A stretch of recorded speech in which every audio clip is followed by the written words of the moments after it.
في البرد ده مفيش أحلى من كيكة برتقان مع كوباية شاي بلبن وقاعدة قدام فيلم السهرة كده، تبقى آخر روقان. تعالى أقولك ازاي النهاردة تعملي الكيكة الهشة الطرية المرتفعة بالشكل ده كده. مفيش أنجح من كده. الوصفة دي ما بتخيبش أبدا. عندي هنا 4 حبات من البيض اللي هو حجمه متوسط أو مايل إلى الصغير شوية، فأخدت 4 من حبات البيض. ممكن لو عندك البيض كبير تستخدمي 3 حبات. تمام كده. حطيت عليهم ربع معلقة صغيرة كده من الفانيليا، وبدأت إن أنا أضربهم مع بعض شوية كده حلوين لحد ما لونهم يتغير بالشكل اللي انت هتشوفيه دلوقتي ده. نخلي بالنا واحنا بنضرب دايما مكونات الكيكة ان احنا نضرب في اتجاه واحد. خلاص. بدأت بقى ان انا اضربها لحد ما وصلت للشكل ده كده. بعد كده بضيف عليها كوباية من السكر او كوباية وربع على حسب ذوقكم في السكر، يعني انتوا عايزين السكر بتاعها معتدل هتحطوا كوباية، لو عايزين السكر يكون زيادة شوية او ظاهر شوية كمان هتزودوا كمان ربع كوباية من السكر. ضربت بقى كل ده مع بعضه، والخطوة دي مهمة، بفضل اضرب فيها كويس جدا لحد ما اللون بتاعها بيتغير ويبقى ابيض وتقيل بالشكل ده كده.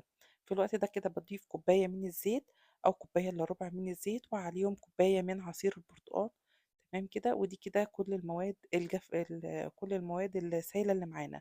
هديهم بقى ضربة سريعة كده، وبس كده. هنضيف عليها بقى دلوقتي المواد الجافة.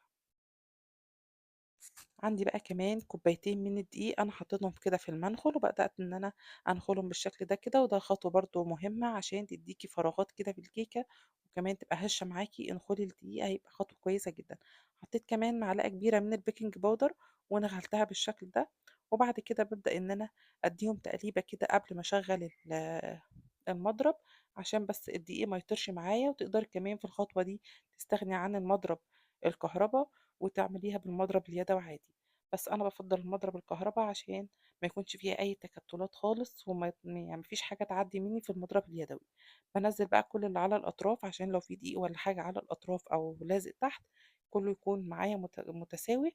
وبدات ان انا اديهم كمان ضربه كده اخيره، وكده بتبقى خلاص جاهزه معايا. القوام ده كده مظبوط وحلو جدا بالشكل ده كده شايفينه. دي بقى صينيه مامتي بعتها لي من مصر، ربنا يديها الصحه، صينيه حلوه جدا. وعايزه اقول لكم ان هي اللي شجعتني اصلا ان انا اقوم اعمل كيكه، عشان عايزه اجرب الصينيه واجرب الشكل بتاعها. حطيت بقى نقطه من الزيت كده، وبدات ان انا اوزعها على الاطراف واوزعها كويس جدا من جوه، عشان لما نيجي نقلبها تكون سهله معانا.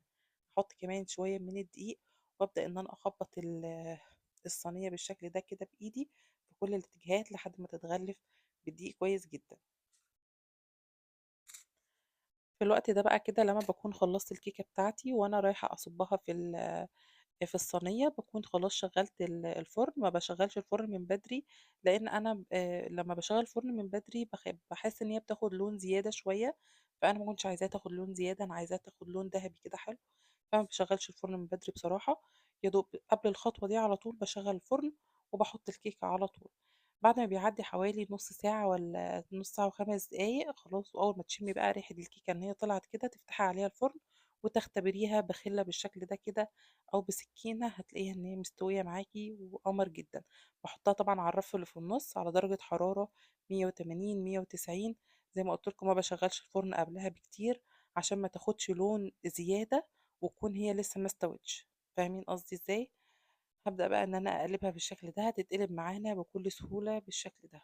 طبعًا كان في كام حتّة كده صغنّنين خالص لازقين في الصينية، بس أنا برضه طلّعتهم وبدأت إن أنا أحطها بالشكل ده كده وأداريها عادي جدًا ما فيش حاجة، كإننا مش شايفين أي حاجة. خلاص كده بقت جاهزة معانا وكيكة قمر جدًا. عايزة أقول لكم في نُص ساعة خلاص الكيكة كانت خلصت. تعملوها بقى مع شوية شاي بلبن، كوباية شاي حلوة جدًا، جدًا، هشة وطرية وناعمة وما فيش أحلى من كده. شايفين الجمال؟ ما شاء الله اللهم بارك، حلوة جدًا، جدًا.